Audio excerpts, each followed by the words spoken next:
Hello guys, magpunla tayo ngayon ng mga San Francisco kasi ulan na ng ulan. Madali nang mabuhay ito. Minanggang tawag nila dito eh. Madalas na ang ulan kaya madali nang mabuhay ito. Para magsanga ulit sila. Meron din dito isang klase oh, ito. Yung yellow at saka green. Ito may halo ibang kulay oh. Marami na rin ito guys kapag naputol ko. Tapos nabuhay lahat. Yan. Ito saka ko na ito puputulin. Scallop.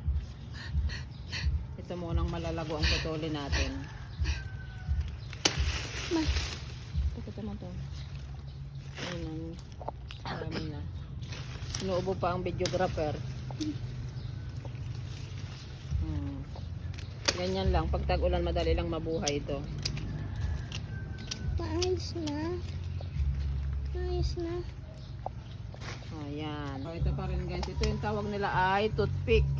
Toothpick din naman yung toothpick. O, variety na San Francisco yan. May katabi pa siyang avocado, saka sambong.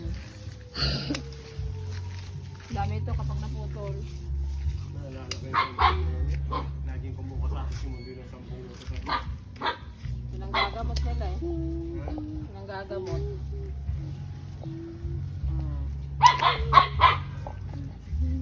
Okay na.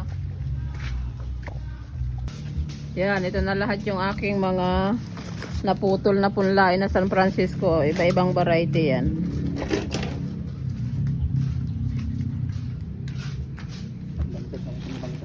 Ito, merong maganda. Yung scallop. Ito maganda rin ito. Tigas naman eh, bakit hindi tumubo? Ito ko na itanim sa pinagpunlaan ni Gor ng Hawaiian. Hindi naman mga sumibol. Patay lahat. Meron din naman maganda dito. Marami kami dating napunlaan nito kaso mga nabenta na. Yan, ang dami rin yan ah.